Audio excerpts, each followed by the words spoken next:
today's Gen 4 report, we want to highlight a young man that hails from Charleston, South Carolina. His name is Lemuel Reina. He's a renowned artist and graphic arts expert.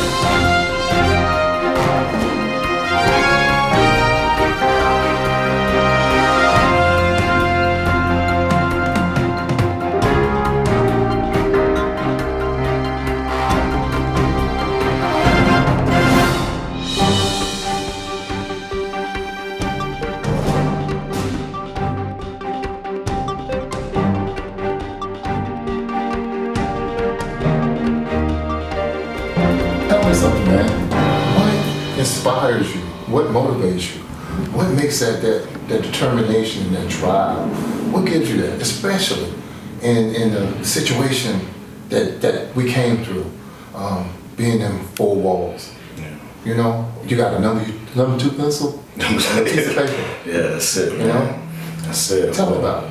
Just I guess because the majority, and this was probably like around 20, 21 years old, you know, and I wound up doing some serious time. Before that, I was just in and out of jail, you know, and just thinking about when I was in, I'm like, man, it gotta be something different, you know, it gotta be something more to it, you know, and once I got into, and I'll be honest, like I said, just a pencil and a paper and in the county, you know, started probably pretty much from the county, drawing pictures. Hey, you know, guys, hey man, I like that, man. Can you draw a picture of my wife? You know, or my sons or whatever? Yeah, sure. You know, I never did no picture of nobody's wife or no sons, no portrait. Of course, why not? Yo, I'll pay you, you know, for it. I'm like, oh, okay. I didn't have nobody put no money in my canteen. I didn't have no money at all. I just had me. So in other words, this was an opportunity for entrepreneurship. Yeah. You know, and in my mind, I'm like, man, okay, sure. So it just started from there, man, and I actually thought that, hey, man, I'm starting to get kind of good with this thing, you know? Okay. I wound up getting into watery, and honestly, man, I met you. Right. Question. Yeah. Any formal education? Any formal arts? Not really. Art school? Nothing? No, I mean, I went to graphic communication arts in Manhattan. I did freshman year, and I got kicked out for stealing somebody's headset. Okay. Like the first year. But what we did was I got into breakdancing and whatnot, and we would do breakdancing in the clubs, and that's like 16, 17 years old, and then we would go and spray paint on the trains. Oh, yeah. So that was it, you know, and that kind of sparked it because I love doing wrong stuff anyway. So I'm spray painting, I'm putting my art on somebody. Oh man, that's cool, tagging, taking pictures and stuff like that. I mean, at that time, I thought that was what life was about. So let's fast forward. Let's talk about.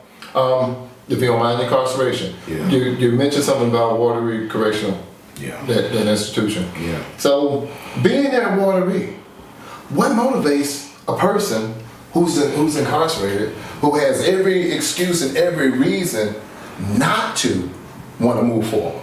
Can you expound on that? Yeah, well, I'll just tell you a short story, and you'll remember it. Okay. I'm keeping it, 100. Right. I would run around the track in the yard. Right. You know, I run around the track, day and night, every day.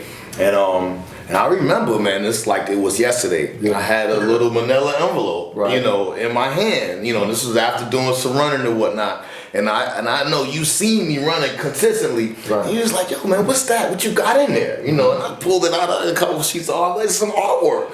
And then he was like, yo, man, you an artist? Man, this is nice stuff right here. And in my mind, I'm like, okay, well, cool.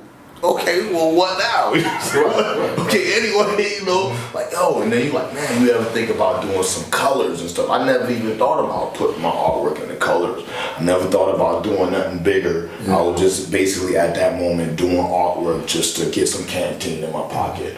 And that was it. Okay, so just to clarify so the audience will understand, no formal training? Nah. Just a vision? Just a vision. We call it a gift. Yeah. And you're using that gift to its fullest potential. Yeah. So fast forwarding it now, we understand. Yeah. Fast forwarding it now, what do you have for that inspiring artist or that young person who may feel that I can doodle? Yeah. Can it be more? Yeah, I definitely would say so, and they gotta get it from within. You know, you can't get it from nothing else except for the passion, the motivation that you got, and the desire to want to do it right, to want to succeed. Yeah. You know, and once you get that, then there's nothing else that can stop you. Then you can go to outside and ask for people to help. Hey, help me out. You know what I mean? Help me with this. Help me with that. But if you don't have that motivation, that passion, desire within, and I think a lot of that passion and motivation I got came from reading. You know what I mean? Reading other people's stories and seeing how other people did it, you know, and that's what inspired me. That's what gave it to me. And then it was like a seed. Once that seed was planted in me, forget about it, man. It was just off to the stars then, off to the races. Man. So the average piece, how long does it take to bring forth a vision and to put it on a canvas? What's this process? It doesn't take long at all. It takes as long as I wanted to take, pretty much. You know what I mean? I would do paintings hours. It would take 2 or 3 hours. I would do a big piece, you know, or it would take 2 or 3 days. You know.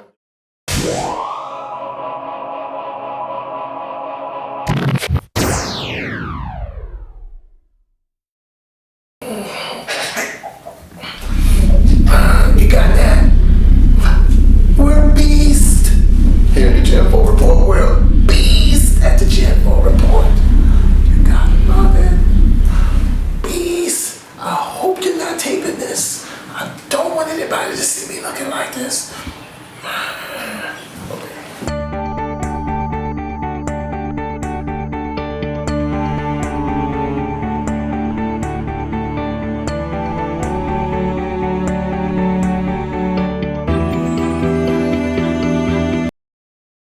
That represent street life, everything that I've been through. Started in Brooklyn, New York, born and raised, and I wound up moving up to upstate New York because I was getting in some trouble out there, and my mom passed away when I was 6 years old of AIDS. My mom was on drugs. I remember getting a dollar bill and going to the next door neighbor, and I'd give him the dollar bill and he'd put the dope in the dollar bill, and I'd go and give it to my mom, and my mom let me keep the dollar bill, so I got candy money now. So, you know, to me it was all good at that time. But once she died, her sister wound up getting me and raising me up. But I was a knucklehead. I already basically got infected with the streets.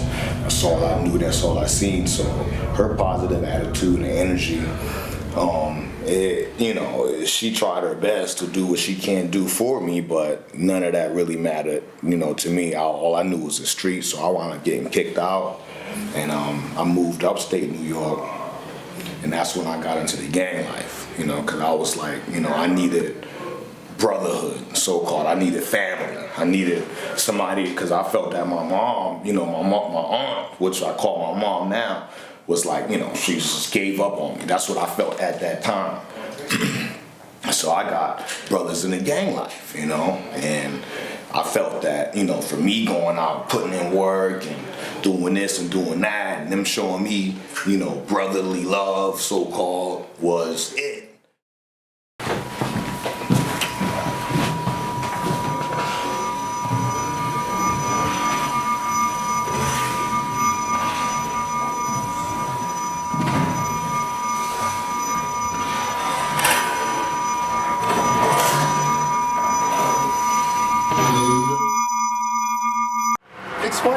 Explain this piece to me. Yeah, I got blood on the money because it represent, I mean, it's dirty money. It's money that's not worth nothing, you know, except for, you know, somebody getting hurt, somebody, you know, losing their life or whatever the case may be for that money. The guys is down and out, you know, and that represents me, you know. Actually, has tattoos on there that I got on my own arm, and his eyes are closed, he's got a frown on his face, and then you got Jesus right there still holding him up. It's representing that Jesus, you know, regardless of what, he still got your back. Regardless of the street life, the guns, regardless of whatever type of dirt you done did, he's still holding them strong and hard and keeping them up too. And at the same time, you see the money falling.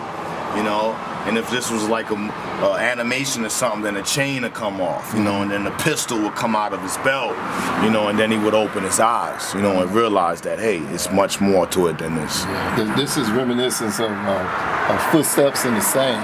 Yeah. You know, and understanding that it's bigger than us. Yeah. It's bigger than us. So much better. Yeah. Man, this is awesome, man. Surrounded by darkness, right? But then the light, you know, right, shining through. Yeah, it is. It is. Yeah, man. I want to point out another piece, and just kind of give me a overview of what this is. And what does it mean to you? What are you trying to say as an artist? Yeah, this piece right here, I did it and I call it My Life. It's a piece based off of my life. That's me, an image of me sitting down in the middle, and I'm reading a book on my life. And I got the chessboard right there, because the chessboard represents the different type of moves and strategies that I had to make throughout the streets, and then also to get out of this lifestyle. I got the thug right there, which was like the guy that I looked up to with the money, the chains, the guns. Got the female right there, you know, that's the women. That's what, you know, the next thing right there. You figure you get the money, then you get the women. Coming out of the female and coming out of the guy, you see the true image of themselves right there. You know, the evil, the spirit, the horribleness within. Everything else around it just represents the trials and the tribulations, selling drugs, you know, gang life, running from the police, locked up in jail, you know, marijuana, cocaine, stealing rims. These guys right here are the two ones that protect me from all of the drama, from me getting killed throughout all of this madness. The warrior keep me strong, keep my health, regardless, didn't get me strung out on dope or nothing like that. The wise man kept my mind right, kept my head strong, you know, even in the midst of it, kept me protected, kept me from dying out of there. So this piece right here is one of the pieces that means like almost so much to me. And it's just a reflection. I didn't get it from nowhere. It just came straight out of my head, and it's a reflection of my life, you know, straight up and down. A major shout out to the Doye Network, which allows us the opportunity to come in, and it's been more than graceful and been such a strong pillar in our struggle, in our fight. And our goal is to make sure that each one teaches one. And we want to commend you, and we thank you so much for coming all the way from Charleston, South Carolina, all the way up here to Columbia, just to give us some time and give us the presence of mind and allowing us to see truly beautiful artwork. Lim, do you have a website? Do you have a way that we can communicate? Or if anyone's interested in purchasing any of your material? Yeah, I have a Facebook page. That's one of the main things right there. I post a lot of my artwork. I also do tattoos at the moment. Oh, really? It's Lemuel Reina. That's it. Just put my first and last name in, and all my stuff will pour right up. Also with the tattoos is Tatted Up 777. And you know, I got into the tattooing because it was another source of another resource for me to get into. And I also got into culinary arts, and all of that deals with artwork. You know, I figure, you know, once I get into this thing here, I could do it all. You know, I could use my talent and spread it all out. So yeah, man, that's definitely a way to touch out. I mean, that's great. And for the young, inspiring artists, can you impart anything in those guys? You give them? Yeah, man, just keep pushing. You know what I mean? You know, guys go. I mean, I went to art school after the fact. You know, and I was kind of bored in there. You know what I mean? Well, I tell people, hey, keep pushing, man. Whatever your dream is, whatever your vision is, keep pushing. Don't let somebody sit there and tell you that you can't do it. You don't have it in you. You know, you don't have the energy. You don't have the motivation. Oh, you're not smart enough. You didn't graduate from college or from high school or whatever the case may be. I got a GED. You know, I got my degree once I got out of jail. So, you know, you can't let nobody hold you back. Absolutely. You know? We believe that. And once again, man, we appreciate you guys coming. We appreciate what you do for us, man. We appreciate the love, and we love you, and we support you. And we want everybody to understand that, man. There is so much in our communities. here at Gen 4 Report, our job is to expose, to let people know what it is that we do, what it is we're about, to show greatness in our community once and for all. We need to be a voice in our community to stand up.